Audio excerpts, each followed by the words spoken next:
How you doing, bro? I'm doing great. Excited for the set? Yeah, we played some friendlies earlier. We got some lunch. I got some great matches. Yeah. They're trying to elbow each other right now. They got the plague from Genesis. Oh, did they? And a lot of people are recovering from it, man. Weak-blooded Fox mains. Fox Dittos. We were talking during the break. It's a pretty easy Fiction pick, right? He's been a strong player. Fiction, yeah, his stock has been rising, as they say nowadays. Oh, yeah. But, yeah, Lucky definitely excels against fast fallers. Has always looked good in this matchup, and even took Leffen to the brink of an upset. But couldn't clutch it out that one time recently, or not recently anymore. But it was a very narrow set. I know what you're talking about. Yeah, but yeah. And I will say, Fiction sometimes he does better against people who play meta than off meta, and Lucky has always played by his own meta, or a Norwalk meta. It doesn't feel like a Norwalk meta to me, though. It feels like he plays his own way. It feels like he's totally different from everyone else. So you're saying Fiction is more of a by-the-book guy? Yeah, so for example, I would, despite Genesis last week, I would expect Fiction on average to win more sets against Wizzy than against none, if you were to play 10 sets against each. Yeah, the unpredictable nature might catch Fiction off guard. Fiction, the mental game, I wouldn't say it's like a glaring weakness, but it's definitely not like, his strength, like having an incredible mental fortitude. And playing against somebody who plays really weird can be a little bit more mentally taxing. Oh, it's jarring. Yeah, if you play someone where you know what to expect and then you see everything that you expect, it's pretty easy to adjust on the fly. Anyway, we haven't talked at all about what they're doing, so they've been feeling each other out. It's pretty even stocks right now.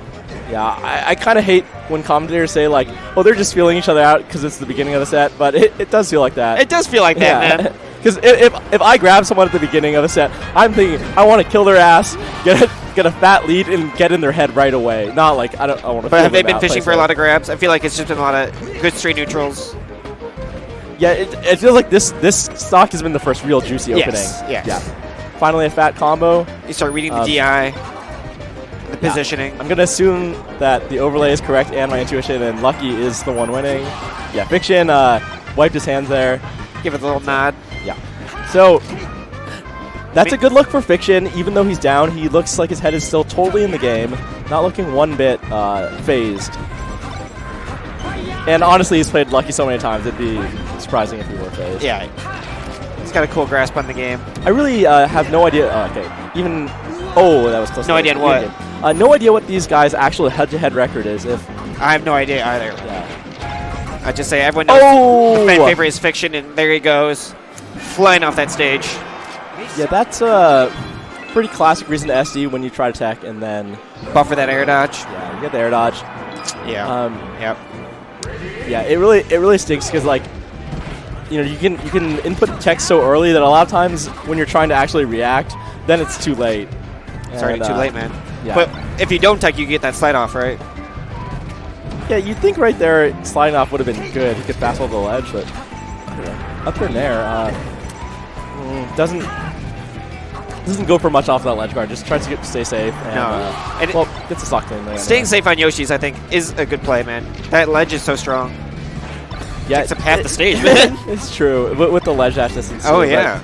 But, nowadays I'm so used to ledge guarding almost seeming like a formality in Foxos with Swedish optimization as well as hacks. Oh yeah. Kind of, I'd say there was like a different era of Fox ledge guarding. I'd say like the close to modern era it was Silent Wolf versus hacks at Dewey Foxwood in 2014. That was like the pre-Armada Shine era. Yeah. But that's when they really optimized rising back air from the ledge into full hot back air to cover like pretty much all the angles. Yeah.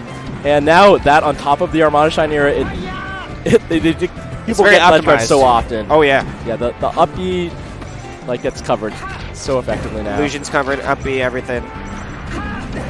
Very even stocks. Fiction's gonna steal that one out. I will say, Fiction, one of his strengths has always been ledge guarding in every matchup. So he's methodical about it. Yeah. He's kind of a flowcharty guy, and it's easy for him, it seems. And with Fiction and Mike Hayes, I think they have kind of similar styles, and I always attribute it to their Brawl experience. But I'm not sure if ledge guarding a Fox really does have much to do with Brawl. No, but I kind of get what you're saying with that flow. They have that safe gameplay with that checklist of style, right? And infinite patience. Oh yeah, you gotta need that if you can play Brawl, man. Yeah, and, you know, it might sound like we're memeing or something, but, like, for example, Peach Fish Bait did really well. Just nice recovery. And he played floaty versus floaty matchups, and he was a top brawl player. So it really does make a difference. It makes a big difference. Okay, up throw up smash, had to DI to the side. And Yoshi's presumably would have died over to the top. Yeah, the boundaries are just so small. Oh. You got a tight match. Yeah. Something that's such modern Melee in a nutshell is when someone takes a platform to try to pressure someone on the edge, and then the person on the edge ledge dashes and then quickly back airs the person on the platform, you get such a quick turnaround. And it feels like Fiction is on top of that. Or rather, that's how he got the kill. It really is just back to that ledge occupying so much of the stage, right? You just take whatever space you want. Yeah, back in the day, 2012, 23, nice. It seemed like if you're on the platform, you were in such a dominant position with someone on the ledge, but it's not really the case. It's not the case anymore. Not anymore. Nick, at the beginning of this set, we talked about how Fiction be favored. Yeah, but again, it's one of those times where there's no way to be surprised by the outcome either way for this set, really. Even if one of them had force stock the other twice, I wouldn't have been that surprised.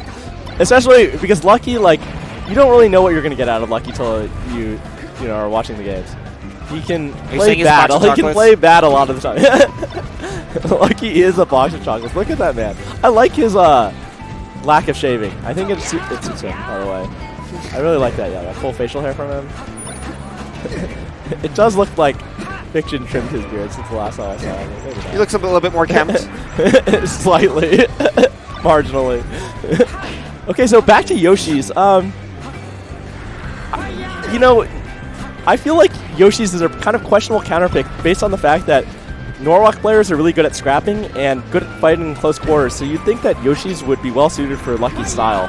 So Fiction must have a reason why he thinks it's suited for him. I would have expected FD from Fiction. I was expected FD as well. Pretty methodical style, but you know, maybe there's something about Yoshi's we don't know. He knows.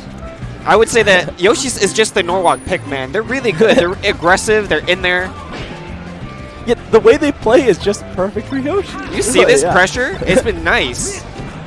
Oh, looking good. Oh, okay. Oh, that was gonna be amazing. Kind of greedy for so long. Yeah, kind of greedy, really. He would have. Yeah, you'd think he would have gotten the back air way earlier. He's still 75% up. Oh, and guarding that platform with back air. Another one. Another one. Okay, well, this is a stock I think Fiction needs to really turn up, or Lucky needs to get complacent, which Norwalk players have been known to do. Sometimes, you know, when you think the set's over, you start playing like garbage. But, oh, it doesn't look like that's happening. He frowned. He frowned real bad. Love that back throw. Not sure if it's intentional. It works. Yeah. Lucky has been known to go for this back throw DI mix-up, but I'm so used to seeing it not work. Oh, okay. What an angle. Yeah. I mean, I think Lucky probably knew that he didn't have to back air, but he just thought he'd do it. So I think a lot of times people miss free ledge guards, but it does make sense to me to go for a free ledge guard in terms of making sure your execution is there, making sure that, that you can do what you want to do. Because it's a confidence boost. And a confidence check, too. You need confidence at that ledge. It's like ledge dashing between stocks, too, right? I gotta say, though, that Fiction's confidence is looking kind of shook. His player camp's not looking so fresh. I mean, he's getting whooped, so right there, like, if you were really on point, that's a dash dance grab on the up tilt. He was at a perfect range to get a dash dance grab there. Oh, looking upset, not getting any smashy on those drills either. Yeah, not happy. Looks like Joey's setting up at perfect ranges. He's going to get grabbed for that attempt. Yeah. Nice terrible move. Randall use, if I do say so myself. Yeah, but I want to compliment Fiction's attack, okay? Yeah. Nice back here, all right? We're commentators here. Okay? Yeah, and, you know, there was that era, like 2010 or something, where Randall made everyone recover. Okay, Jesus. And we all recovered kind of silly. Yeah, everybody could, like, Randall always let everyone recover because no one knew how to cover it. But nowadays, everybody knows how to cover it. So the only time when I think people really get it with using it is when one person knows the timer and the other doesn't. Yeah, and you guys should learn the timer. It's very easy. It comes out on the right side at, like... is it 4 or is it 6? It's like when 5 turns to 4. So I think it's... Yeah. So I say when it says 5, you should be ready for it to come out imminently. Okay. And when the 10s digit is odd, it's on the right side. And when the 10s digit is even, it's on the left side. So, yeah, you only need to remember it comes down 5 and then the 10s digit thing. Okay. So, yeah. Very easy. So like 15 or 25 or 30. That's what I mean by the 10. Yes. Yes.